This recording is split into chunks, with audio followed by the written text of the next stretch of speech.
It's Philipp's third time on the stream, I think, this tournament. Yes, it is. Featured heavily.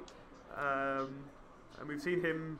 We've actually seen him so far play the Gardevior deck quite efficiently, has switched gears very nicely with it. Yesterday against Donvan, just traded single prices with the Gallade. Yep. But we've also seen him do normal Gardevior things. I'll just take one shots. Yeah. This is fine. Yeah, why not, right? And now we're going to see, can Philipp make the comeback and actually win 2 games in a row to win it, to actually come back in the series when he's back against the wall against one of the best players in the world. Yeah, it's going to be a tall order, but hopefully we'll see some good games. Did you say a tall order? Well, at least it's not me coming up with the bad puns. That's slightly reassuring. So, it's again seen a little bit of chat before the game between the two players. It's top 8, so it's still serious, but everyone's friendly. Everyone's happy to have a chat. Yeah. Oh dear. No, we should tell them to. Yeah. Prize cams. Yeah. I'll quickly go and dash over it. Oh no. There's the heavy judge. Oh yeah, yeah. they're good. Okay. The judges are on it. The judge is already there. Yeah, it's all good. Right. It's like. So we're actually really fortunate this morning. I hope you enjoyed the video we had for the intro, but we actually had enough time to get that all sorted because we came into the venue and everything was fine. Yes, it was. So we can only hope this continues throughout the day. Yeah, it is. Fingers crossed there. So I think both players are pretty much ready now.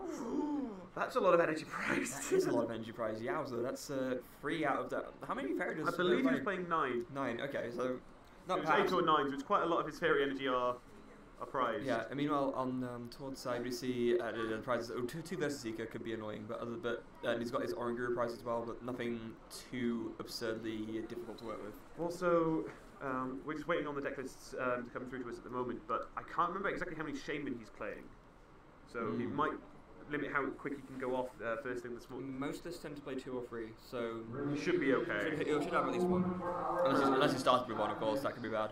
So it's nice to see that he's still playing the Oranguru, and he loves this card in Standard.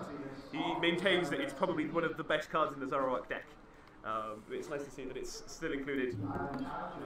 Yep, and we're just got the signal right now. We are going to be ready to start, folks. And there's the handshake. Round 1.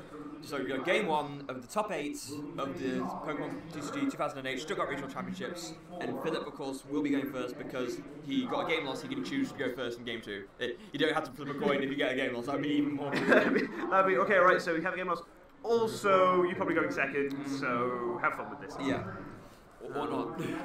Right. Once again, he's opened the natural Bridget. Every single time, right? I tell you what, he probably wants to be on stream the entire top 8 at this rate. If he opens it again on stream, he's going to be pretty happy. Okay. Going for a slightly different start than he had done before, actually. Interesting that in some of the games we saw him on stream, he opted to go for 4 rolls on turn 1. This time, instead of opting to go for 2 rolls in a Remoraid.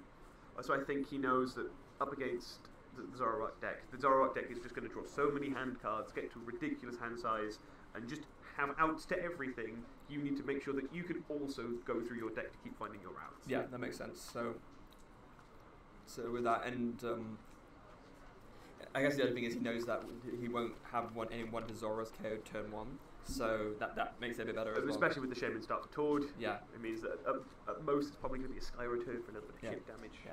And we were mentioning earlier, how many Shaman does Tord play, and he said, maybe if he starts 1, that could be a problem. He actually plays 3, so even though he started 1 and prized 1. Okay. Yeah, he's got 1 left. Although, I'm guessing he probably, if he can avoid it, he probably doesn't want to play them down anyway, because they could be easy prizes for Phillips to pick off, although he would need 4 energy on a Gardevior to do so maybe not. He's like, hey, look, I can do that too. You can start a Bridget in your opening hand? Yeah. So can I. I mean, he is playing... I was going to say he's playing 3, but no, he's only playing 2. As Tord would say, always lucky. One of his favourite things. So now, here comes, as you mentioned, Tord opening with the Bridget, and he's looking to grab some Zoras already. Is he just looking to grab 3? Well, I think he will make sure, double check all of his prize cards, because as important as it is during the normal course of play, when you're in top 8, you have the extra time. You have the extra 10 minutes on your round. You can take that extra time to really check. And especially with the 1 game up already, he knows that he actually effectively has 60 minutes to win 1 game if he wants it. Yeah, that's true. So he has opted to go for the 3 Zoroark, having a quick check, as you just said, to make sure that everything is everything is where he thinks it is. And now, one last time. It's like there's a. Wait, did I price them? So, we haven't had a chance to have a good look at the rest of Tord's hand just yet. But this isn't going to. Both of these decks are setup decks, as we know. Neither of them is going to have a really sort of super aggressive turn one. If Philipp gets maybe a turn 2 Gallade, that could be kind of cool potentially. You could actually, one thing that is kind of cool about Gallade is that even with the fighting resistance, Sensitive Blade with the extra damage from playing a supporter will still knock out a Shaman. Yeah. Because it's exactly enough after the resistance takes off to 20. So that's quite nice for him. And oh no, that's not going to be an option. Opening with the double colors energy too, he's going to be able to Sky Return and just take that prize, those easy prizes off the board. Yeah, so, and the nice thing here as well is that I think when you search through, he's only playing a couple of Lele, so he's probably like, okay, my draw options for next turn are quite limited. Maybe I want to hold this DCE so I can start doing stuff with Zoroark's next turn, but hey, Sky Return, I can draw some cards, get a load of Zoroark on board. Yeah, no, that's really, really good for him. Now, back to Philipp's side, he does have an Ultra Ball and a Computer Search, so he could go for a Gallade straight away, although he'd have to play out the whole of his hand to do so, so probably not the best idea. He's actually, his discard options aren't that brilliant, although he had Ultra Ball for Artillery here just to refill his hand and then get more discard fodder, so that helps. Yep. Well, so this is the difference though, is that he would have to remove resources from his deck to be able to do so. He has to draw some cards, discard the cards. Tord, when he gets to his Execute engine, basically is just like, oh hey, Computer Searches, I would like this card exactly, I'll go get that. Yeah, they just discard those Executes and it's like I didn't even have to pay a cost. Now, there goes the double colours onto the active Rolts and Abyssal Hand. We see Rare Candy, and I think we see a Gardevior in hand already. So he's going to Computer Search with the Gallade here and then play the Juniper, I'd imagine. Oh, was that Gallade? He kind of grabbed it in a way where we couldn't see it properly. Just trying to sneak it out. Yeah. But that's funny. Was one thing about Computer Search that a lot of people I've seen forget is that you don't have to show what you get off Computer Search, which sometimes can be a really big advantage in and of itself. Yeah, and he actually just went for the Gardevior. Okay. Okay. Well, he knows that he can't be one shot by the Zoroark without an awful lot from Tord next turn. No, that's very true. So that's worth every nice for him, and that tells me he probably actually Computer Searched the Rare Candy and he didn't actually draw into it. So because, but he has got the Fairy Energy importantly, so that's the Secret Spring all ready to go, and that will now pick up the knockout on the Zoro, which is a good start for Philipp. Now, there's an Ultra Ball as well. I imagine he'll be fetching a Curlier here, just so that next time he can get out either another Gardevior or a Gallade. So at this point, he has to find ways to keep streaming his stage 2s, whereas Tord will only ever need to stream the stage 1s. Yeah. So he's always having to make sure he's one turn ahead in terms of where he needs to be, so that he always has options. Yeah, absolutely. So he's discarding another Ultra Ball, so he's already gone through a couple of these, I think. So it does mean that if Tord can deal with the attackers on board, Philipp will have less ways of finding follow-up. Yes, absolutely. And now, from Tord's side, he has a chorus in hand. He's got Pokemon Communication as well, so he can use that to get another basic, or maybe just get his first Zoro out, or first Zoroark out rather. Just putting the Execute back in the deck, that of course can always be just fished out later with Battle Breath, and yeah, he's going to grab a Zoroark.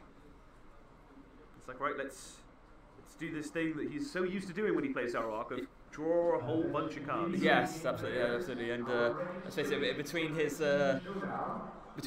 3 tournaments that he's won with Zoroark in, with the internationals in Europe, the internationals in Australia, and the Prague SPE, those Zoroarks have probably seen more trades than most Zoroarks in existence. 10, 9, 8, 7, 6, 5, 4, 3, 2.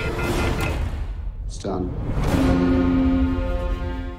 But if we add into that how much testing he definitely does between tournaments, this is probably the single most used trade of any card that's been printed. I wouldn't be surprised if that was the case.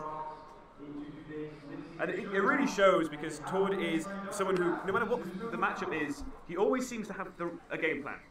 A lot of players, when they come up against a rogue deck or something a bit unfamiliar to them, Gardevior's not in this category, but will be a little bit unsure about how to approach it and may take a couple of turns to kind of get a game plan. Tord just seems to just have a sixth sense of, oh, okay, Yeah. I just do this. Yeah, absolutely. So, with the choice band onto the active, the Zoroark will be doing not much still because of course the bench isn't that full.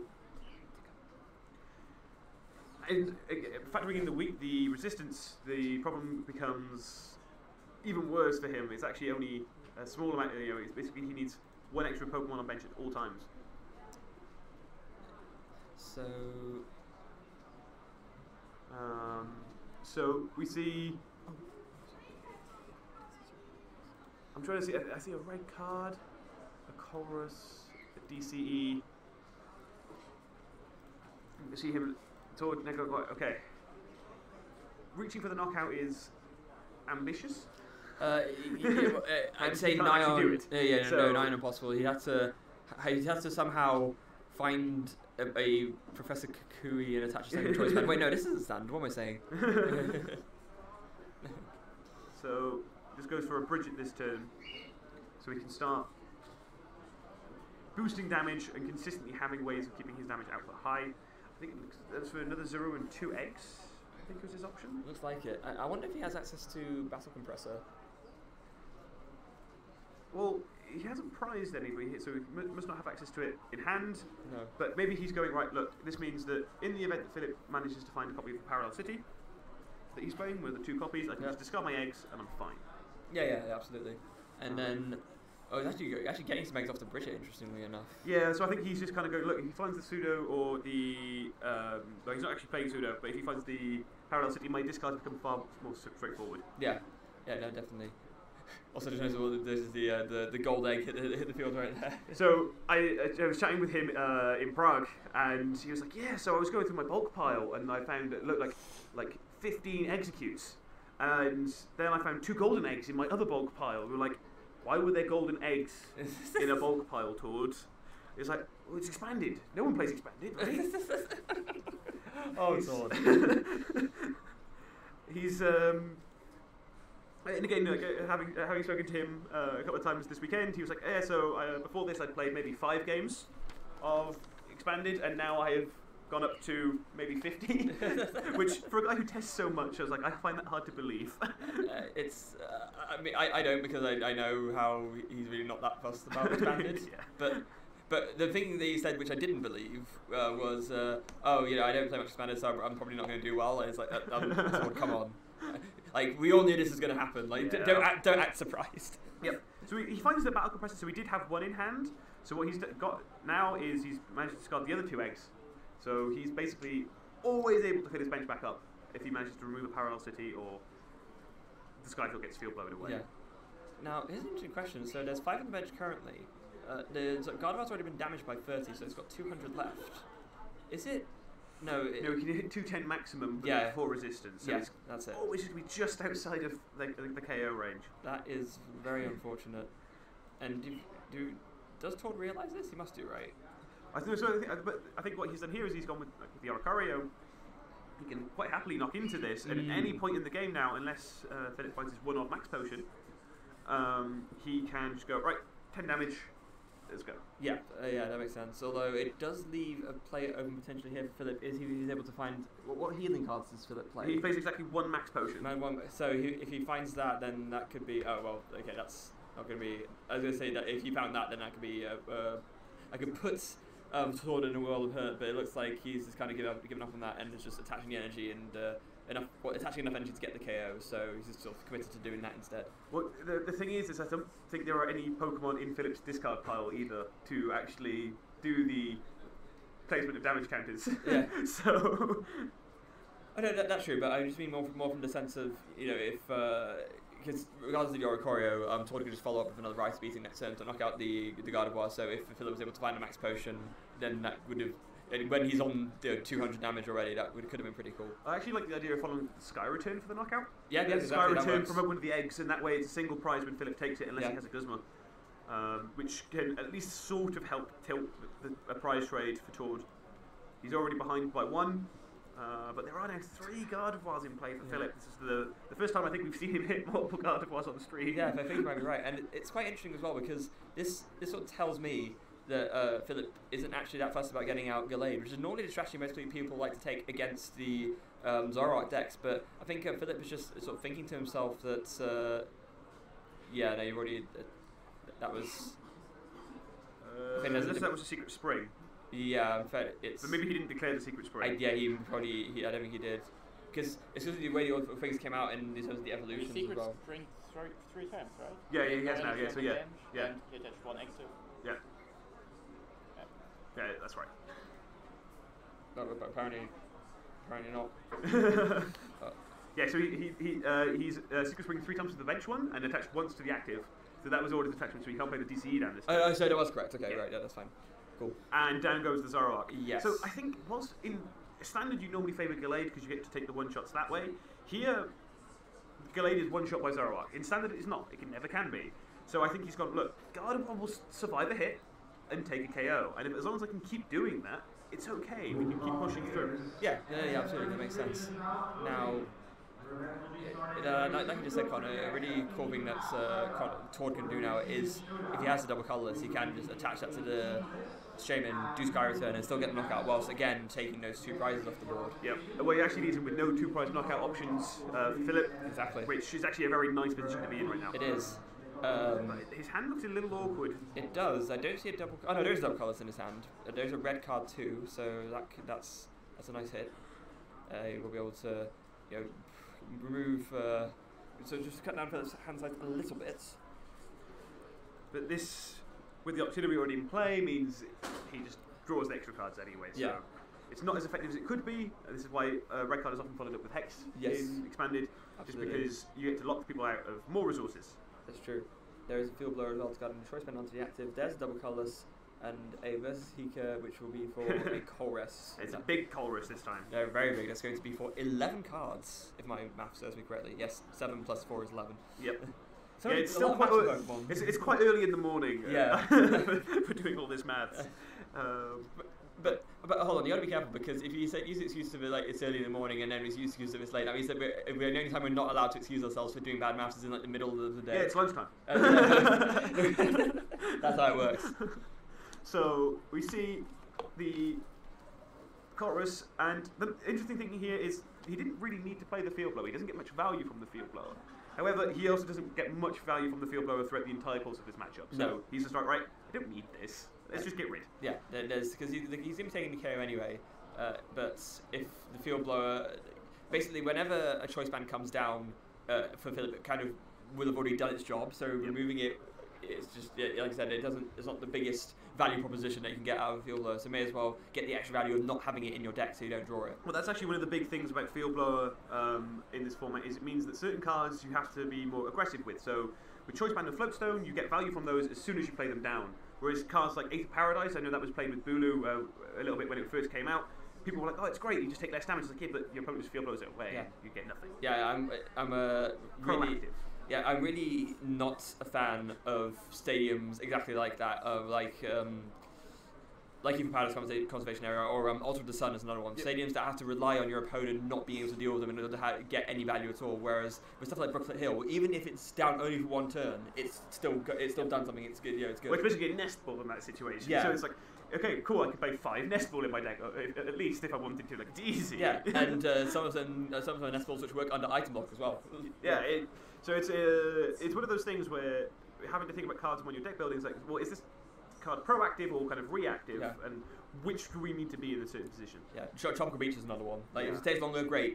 But if you only get even one use out of it, still absolutely fine. So we see another battle compressor, just taking out another battle compressor because I think Tor's gone, well, all my eggs are on board. What else am I going to discard now? Yeah, he played another battle compressor before that as well, discarding 3 Ultra Ball. So he's spent a lot of not useful cards out of his deck already, which is gonna be great for him. These means that these trades are more than likely going to net him something actually useful as we see him discard. 10, 9, 8, 7, 6, 5, 4, 3, 2. It's done. Adding a Getsis for the first trade. Obviously not going to need Getsis right now. Interesting what else he can sort of do here. I mean, ideally he likes to get the second Zoroark up as well, just so he can do even more trades. because drawing cards wins games, as we found out. But other than now, of course, there's just all that's left to do is just do the Sky Return and I guess promote. You promote either one of the eggs or the Oricorio. I think you go with the egg here because even if it gets KO'd, you just put it back down. Yeah. The Corio, once it's gone, you have no value left, and he probably wants the Oricorio just for the placing the damage counters. Yeah. The one thing about putting the egg up is that Philip can then Sky Return the egg in return. So we get into this kind of Sky Return fight between all these big scary attackers on the board, and it's the two Shamans doing 30 that matters. Yeah, absolutely. Oh, that's a double puzzle getting back a Zoroark and a Zoroark. Wow, okay, that's pretty cool. So that's more trades incoming. Only one more this turn, and then there'll be one next turn, I imagine, if because Todd should be able to trade into the third Zoroark. With the two he already has on board. Now I guess, is there an argument to just promote one of the Zoroarks instead? Because it's never going to be in range of the Gardeviors here, is it? I don't think so. No, there it is. So now you can just easily promote one of the Zoroarks, and it's a lot more He'd double colourless, double fairy, or something crazy like that in his hand. Yeah. Though he has taken a lot of fairy energy from his prize cards. He has. Also, there's two Gardeviors on the field, so that's actually not an impossible play. Even though, say, a fairy plus a double colours plus a choice band would do the trick. And there goes actually Paralysis just discarding his own Shaman, just another way of getting that easy prize off the board. Very, very interesting. There goes, obviously, Todd's just going to discard some executes there. Kind of just froze them. It's like, oh wait, these are free, right? Yeah. Cool, they're gone. Yeah. Bye. See ya. Didn't want you anyway. Yeah, it's just like, you're just here for me to put in the discard pile. So, let's do your job. Yes. So, that's an N. Only going to get free cards here, so I think this sort of idea we mentioned of maybe getting double colours fairy choice band is not likely to happen. Going to have to be content maybe with a two-shot instead. He does still have access to the Abyssal Hand, so maybe he sees a few pieces of the combination he can go to, and if he decides, let's try and push for this KO, because if he does, Todd's forward state is in a kind of awkward situation. I think he might have actually used the Abyssal Hand already. He may have done. Before playing the end. I saw some, I mean, we'll see We'll now find in out. any case, yeah. Oh, there's a double colourless. Ooh. But I don't think he has. Okay, his hand has I believe has a Tapu Lele, GX, a Gallade, and a double colourless energy. It's a little bit unfortunate. Yeah. And he's going to attach double colourless, and yeah, no, he did already use Abyssal Hand, I was right, so That's 150. yeah. So I was like, oh, that's quite a lot of damage, but it's not 210, and that's fine. Yeah, absolutely. Now, of course, Todd will be playing multiple copies of Face. No, he's not. He's actually not playing. So I believe this is actually the same list that Nico was playing in the other game that we might be putting on. I think they decided against the Ace of Rolo just to be more aggressive. Interesting. Okay, so actually, this damage is going to stay there then. Well, that could be something. But I think Todd's now having to go. But how do I deal with 230 HP? I can hit 210, but you also have resistance, so I can't. Yeah, that's the tricky thing. There's no copies of Kukui. There's no other ways of being able to reach to expand the damage any further. It's a very, very unfortunate spot. So where does that actually leave him? It's going to be another trade after a propagation. I am enjoying how different players are doing different propagation things. Some people will just kind of wave at their discard pile. Yeah. Some people aren't even doing that. They're just saying propagation, trade. I don't think I've seen anyone actually go, pick it up, put it down. Yeah. Well, he kind of did that, but he didn't actually go to his hand. He sort of like picked up a little bit and then was like, nah, I can't be bothered to actually put it in my hand. So there's a nice Hex Maniac here. It does mean that he loses the Zoroark, unfortunately. It does, but I think he's okay with that, to be honest. Well, okay in quotation marks. It's he needs to do some damage here. He's going to be able to do a decent-ish bit. It's going to be 100 here. So next turn, if he gets another bench Pokemon down and we get a choice band, then that's a KO. Or if he gets just enough a Skyfield and enough replacement Pokemon down, which he will have because of the executes in his discard pile, then that would work too. The bigger problem for him is going to be that Philip has got 3 prizes left to take. There's this Zoroark's going down, and there's Aegis on the field, so even like a double colourless plus Guzma and a Shaman can Sky Return an egg for the last prize. Yeah, the weird thing is that whilst Philip's committed a lot of energy already throughout the course of the game, we see in his hand he still has access to 2 because he took a couple from the prize cards. Yeah. I think one of the games yesterday he was like, but where's all my energy? Then looked at his discard pile. And Fortunately, he managed to get to them earlier this time. Yeah, he did. And we've got the Gallade out as well. Now he was able to rescue Stretcher the Gallade out from the discard pile, had the rare candy in hand, and so now Retreat in. the next turn he'd be able to actually dig really far because he can use that premonition ability, of course, to rearrange top 5 card of his deck and then draw what he needs out of that top 5 with the Octillery's Abyssal hand. So actually this is a really, really strong setup for Philipp. So it does put him in a very strong position, I think. Yeah, now. it does. Especially because with one fairy in hand, all he needs to actually find is a fairy energy, plus the one he already has, and he can attach to the Gallade, and that's basically fine. Yeah. And it doesn't necessarily need that because, I mean, all he actually needs is a Guzma because one fairy energy on a Gardevior KOs and execute. He's got one prize left.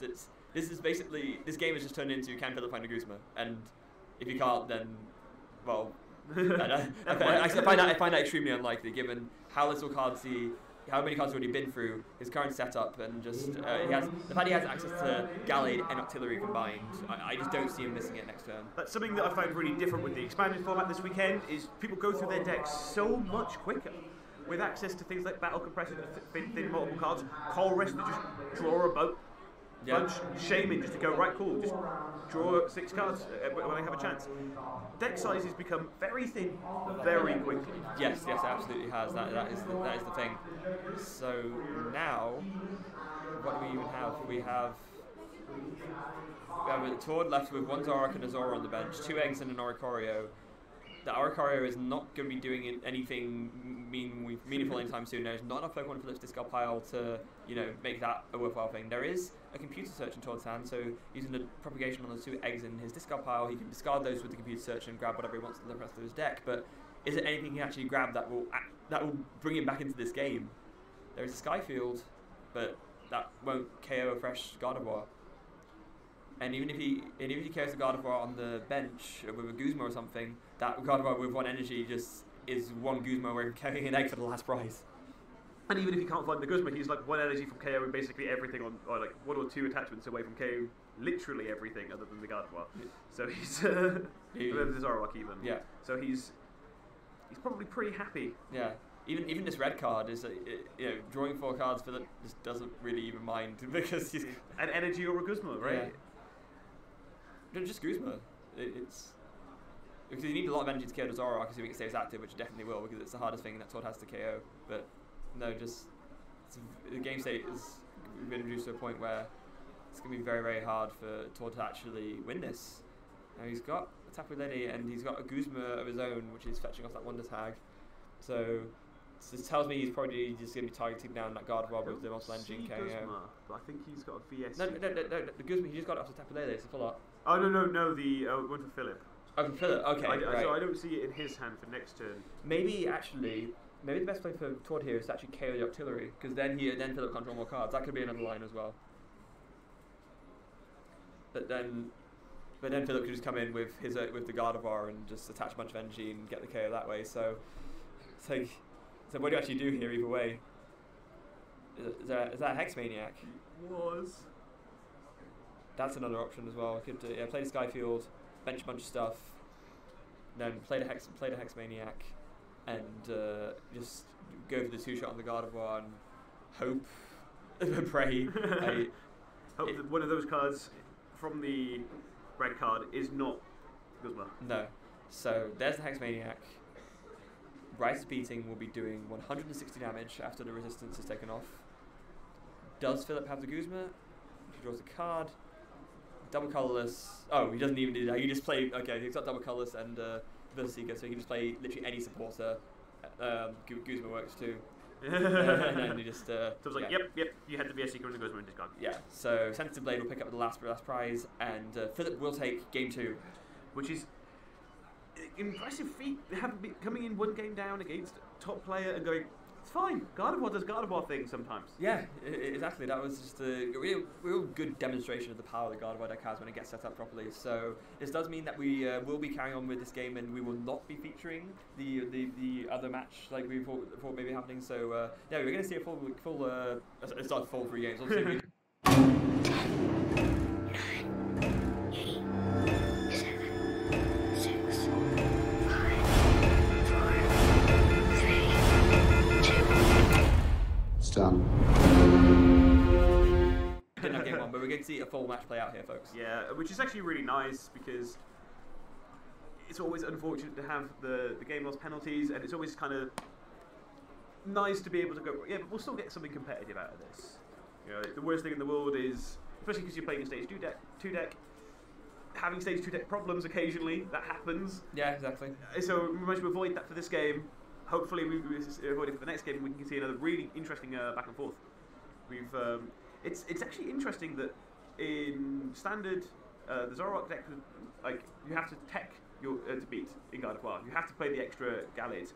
Whereas here, it's like, yeah, but you still can't one-shot me because you aren't playing something that can effectively two-shot, like a Galissapod. You get into these things where it's like, oh, what do I do now? Yeah, no, exactly. It can become very tricky. So,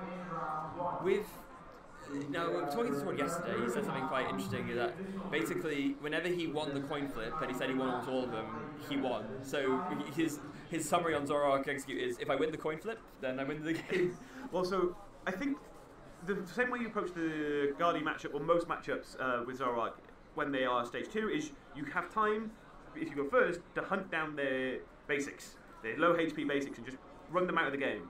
And obviously, when you go first, that's an awful lot easier. Yes, it is. They haven't got time to candy Gardevoir to hide it. Yeah. You can get your Zoroark out and start doing right beatings before they even have a chance to evolve anything. So I hope that's what Tor will be thinking here. Is like, right, let's see if I can get to the position where he never plays a Gardevoir.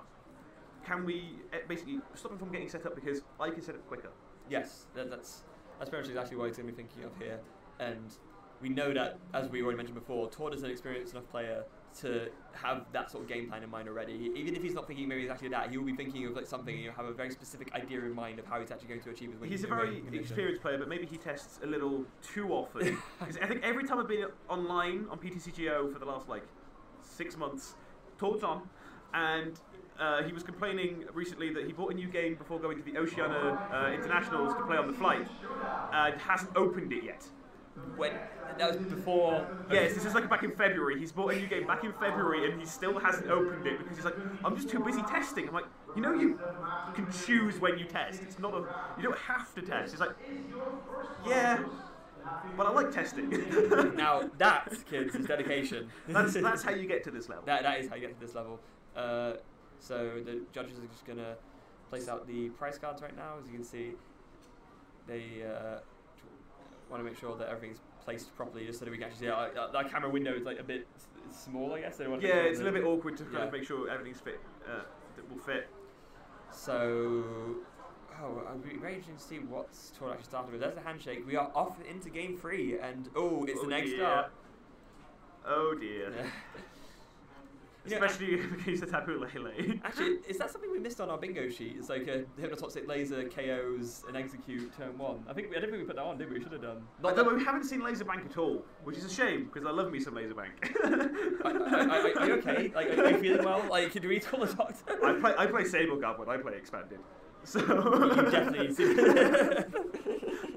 So there's a battle compressor going. Well, I guess I put some more executes in discard so I don't bench out. Yeah, that's always a good plan. Now, there's sort of other stuff though. I mean, the battle compressor is just it makes sense as a thing to play first. Oh, okay. He's putting a bridge in his discard pile, so he has a VS. Or you would have thought so at least. Checking his prize cards. There's nothing too awkward prized. No, it's much better than the last game, definitely. He's got 1 egg, 1 Versus Seeker, 1 double colour. It's just a bunch of different one-ups. It's fine. Oh, double Rescue Stretcher prized from Philipp's side. Could be annoying later on. That's in the early game, not going to matter too much. Actually, this plays into Tor's main strategy here. If he can KO the routes and keep taking routes off the board, there's no way in Philipp's deck currently to recover them. That's a very good point, actually. So, depending on how fast the start Tor is able to get, this might actually make a huge difference. And it looks like, judging by how much he's going through his deck right now, he's getting a pretty quick start. Yes, it does seem that way. So he's actually looking. It's like, I think he's debating whether it's worth grabbing the Lele off an Ultra Ball to do the Bridget, or whether it's whether BS Secret is safer. Yeah, I was saying just less resource intensive, I guess. But it is time to go for or Pokemon communication rather, because you could communication for Lele, bench that one to tag. And you'd save that thing, the slot off the battle compressor for something else. But no, it's actually just opting to go for Pokemon communication, putting the one of the executes discarded back. Oh, and is he actually just going for this? Okay.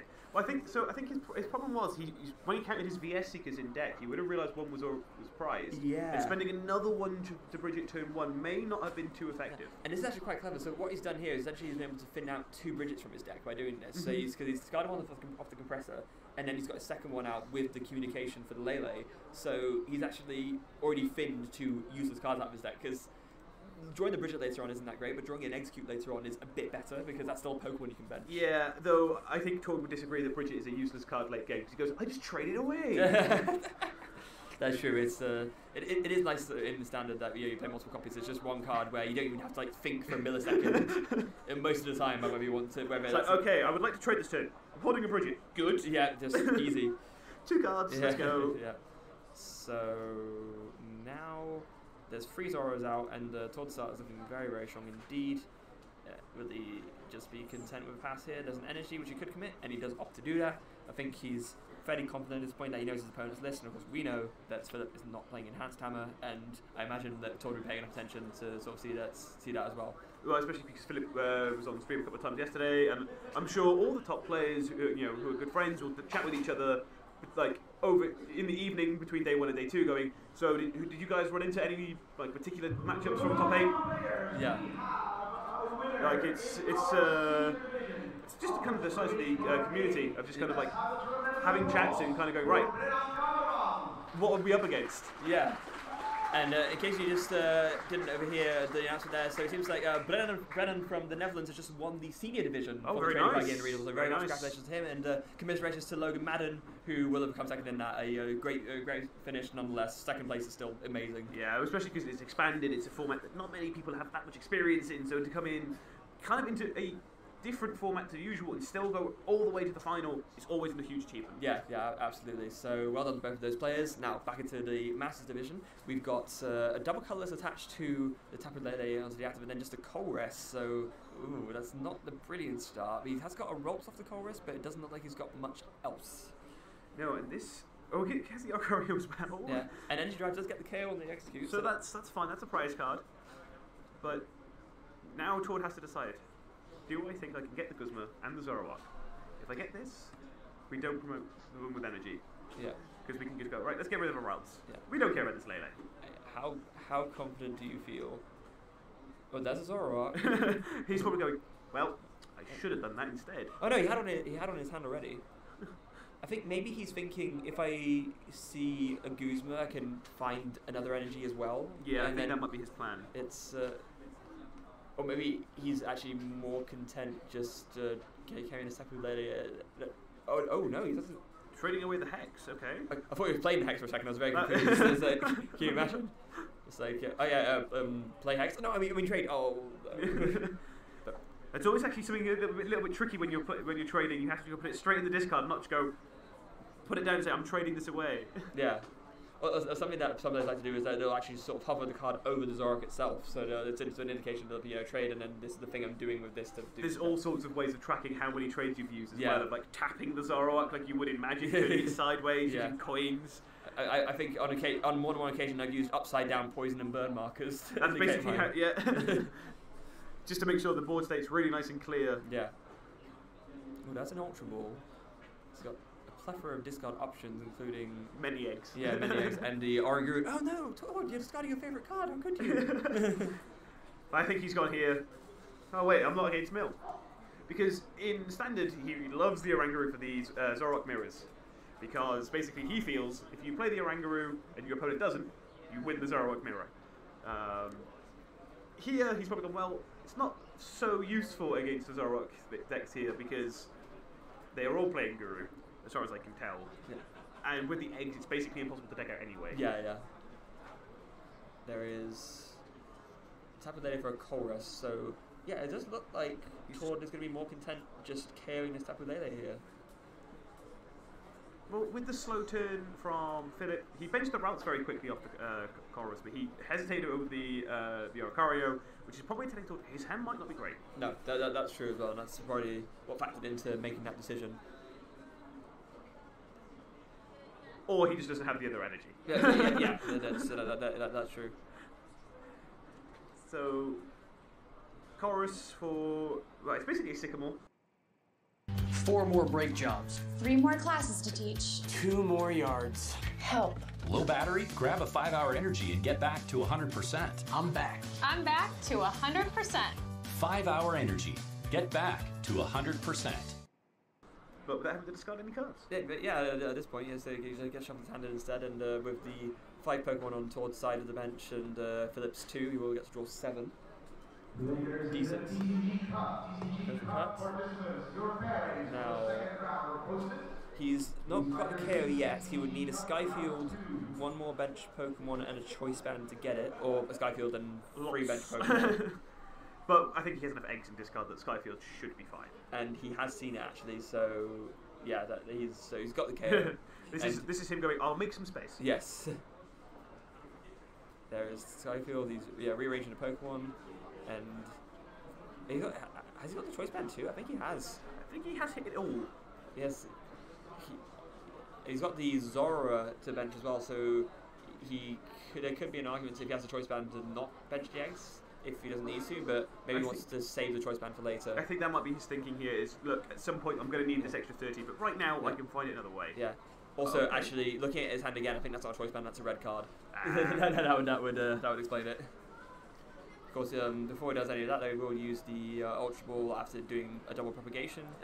It turns the Ultra Ball from discard 2 cards to search your deck for a card to search your deck for a Pokemon to just search your deck for a Pokemon. Yeah, it's... Once you get multiple eggs in discard, it just becomes... Okay, so many abilities and cards are now... The cost of the card is gone. Yeah, it's just free. It's really, really good. Amazing. I haven't thought about expanded after the next set comes out, but with Legendary Treasure, which is discard 1 card, you only need 1. That's pretty absurd. Although, it's another Zoroark. But there's a trade as well. Just like he's gonna... A couple of eggs come down. I think there's another Ultra Ball coming. Yep, there's another one. Just keep thinning cards from the deck, because he knows here he is in a very aggressive and controlled, controls the board state. It's not hard to see who has the better board state from looking at these 2 against each other. I mean, look at this. So he's like, right, okay, N's a card. Yeah. I don't like the card N when I'm winning. No. And he puts down the Roadblock Sudowoodo, interestingly enough. So I think here it's unlikely Philip ever gets to exploit the Skyfield, but any deck that is playing Skyfield should also play a copy of the Sudowoodo, because it basically turns it into a very one-sided card. Yeah, it does, and that's and even just having one less bench slot to work with can be very annoying. It's like one less slot. Say if you need to bench a Tapu Lele to find that support you need, it means you can get less rolls out at the same time. So it actually it does make a difference, like more often than you'd think. It's one of those cards where people will play around, say, Parallel City sometimes by leaving an extra bench space. They will play around things like, leave a bench space so they always have an out to a draw supporter via Ultra Ball for Lele. Pseudo then means that if you think you're fine and you have 4 Pokemon on your bench, suddenly that's all gone away, and it's one of the things in Expanded that we see a lot of play, but no play at all really in Standard. No. Meanwhile, after much deliberation, there's the Writer's Beating finding for 180. Will knock up Tapu Lele, 2 prizes for Tord. Actually picks up the double colours in his prizes. That's pretty good for him. Means we'll have another NG ready for next turn. And just a Guzma from Philip. And he does Revelation Dance for a knockout. That works. It's a prize. I mean, that's not something we see very often. No, it's not. But if it does the trick, it does the trick. So hang on, I do have Guzma, right? Do I have access to Guzma? If I have access to Guzma, I'm fine. Surely he must do. I mean, look at how many Zoroarks he has, and look how many cards he has in his hand. Like, yeah, it'd be kind of weird not to have access to basically every card. Yeah. He has 2 DCs, I believe, now in hand. Yeah, so he does. He can stream his energy attachments. Now, he's got computer search in his hand, so he's got the Guzma guaranteed basically. But as if he wants to go for it, like he knows full well that Philip's hand is not great. Why would you ever not go for Guzma here though? You can't be the only threat. The only thing that could ever be a problem. Yeah. Especially because if he can also pick up all of his executes, Supernatural Dance is the only damage attack that does any meaningful damage, because Revelation Dance will just do 10. Yes, exactly. This is just bad news for Philipp, no matter which way you try to twist it. This is, like, what do you even do here? It's one of the risks of playing a stage 2. Yeah, unfortunately. it absolutely is. This is why Todd has the gooseberry in hand. Like, Doesn't there even it need is. to compute. So there it is.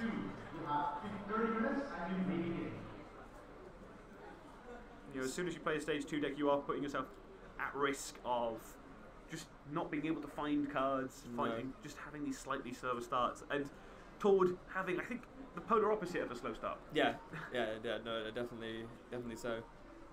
Now Tord's just being extra careful here because he has such a commanding lead. He wants to make sure that he doesn't throw anything away pointlessly, so he will just check through everything just to make sure. But does Philipp have anything to get back to this game? He has a Shaman now, actually, so you can attach a Fairy Energy and then Shaman for something. Versus Seeker, double colorless. Is he going to draw one more card? It's a Gardevior. Versus Seeker. He has a Chorus he can play. I mean, there's no point in giving up, right? You gain nothing by conceding here. So maybe you find something, but I don't see this going well for Philipp at all. It's a very, very unfortunate way for things to end. Yeah. So with the 3 prizes remaining for Tord, that Shaming being on board makes it very easy to close the game out. Yeah. Philipp. Like, yeah, this is kind of escalated pretty quickly.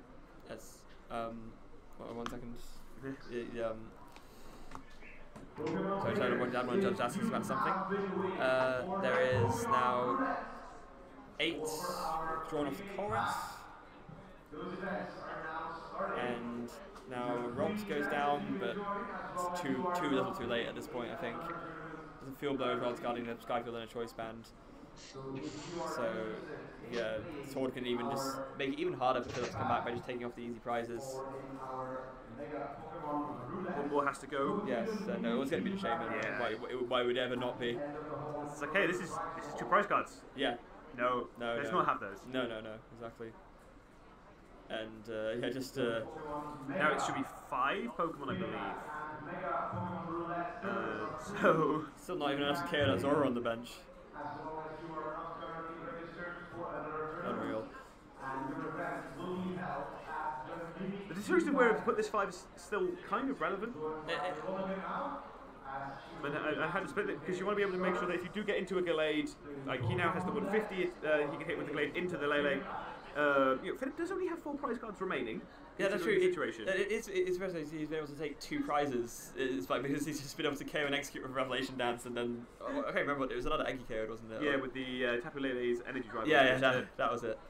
But that's a red card as well. I mean, and also there's no way that we know Todd has a Verse Seeker in hand, so he just Guzmas the Robs again, and there's.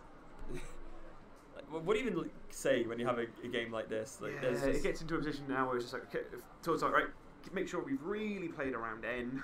Yeah. Like, really played around it. Get into a board state where he can just take KOs. I just think even if he, not that he wouldn't, but even if he just doesn't play around N, does it actually even matter? Like, look, he has 3 Zoroarks. He's got everything. Like, well, this is the thing. So chatting to him, actually, apparently on Friday he wasn't 100% sure which deck he wanted to play, and then he was like, "Oh no!" So I was convinced to play Zoro Eggs, then played a couple of games with it and went, "This is insane. Yeah, this is the most broken thing I've ever played." Yeah, he was like, "Zoroark, pretty broken. Eggs, pretty broken. Mix them together. It's insane." You know, he was like he had his deck out earlier on. And he was just like, right. So this is a big pile of very good cards. Yeah. This is just only good cards. Yeah. He's like, why would I ever not play this? We've seen it. Like we have seen throughout the tournament though. Like a lot of people have been between beat them or join them. Yeah. With Zoroark, you either basically go right. Zoroark is insane. We should play it, or how can we beat this? And Drampergar, which is the other fairly widely played deck. Yeah. There's also Tord has a 4th Zoroark out now, and he has another Battle Compressor, which is can use to discard the Ultra Ball. Because like, well, I like the cards. The rest of these cards are good cards. But if Philipp gets lucky, he can still win, right? If he gets 2 Gallade and 2 double colorless in 2 turns, he needs to. I think Tord has access to a Guzma this turn. Oh, yeah, fair enough. So. Oh, no, he definitely does. Look at his hand size. We've seen him. We've seen the Vestigas in his hand already. There's no way. Like, yeah, yes, like everything. he has literally every option he could possibly want. yeah, there's the Vestiga. It's gonna be for the Guzma, and 9,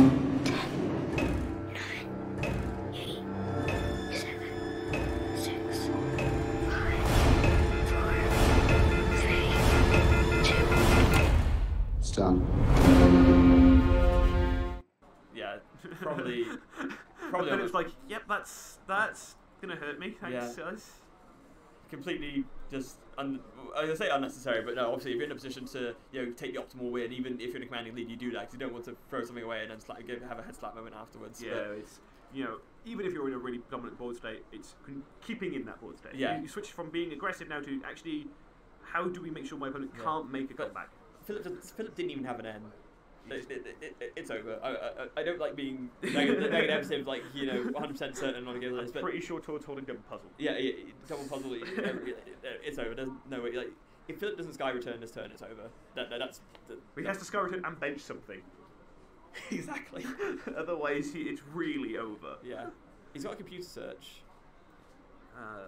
So we actually have also not only is it 2 rescue stretcher prizes, but one of the routes is prize, which means there's 1 left. Oh, God. Deck. Oh my goodness. Oh, that's not good. With exactly 1 routes left. But does he even have the double colourless? I'm not sure if I saw it. If he doesn't, then it just doesn't matter anyway. I don't see it. There's a parallel city. You can just discard some stuff. That's actually quite nice. It does mean that the double puzzle just now gets Guzma Field and Skyfield, but yeah, it just doesn't matter. it's like, okay, how many Pokemon you got? Actually, quite a lot now. Oh yeah, the parallel city discards a few, I guess. But so this is a supernatural dance can put in some work. But yeah, look at Todd's just shows him. Todd's like, which way would you like me to finish this game? He's got the whole world in his hands. You really did there. Todd takes game 3 and takes the match, and a fairly one-sided game, I think it's safe to say. Congratulations. Game 2 was really interesting. Yeah, game 2 was actually a really cool game, and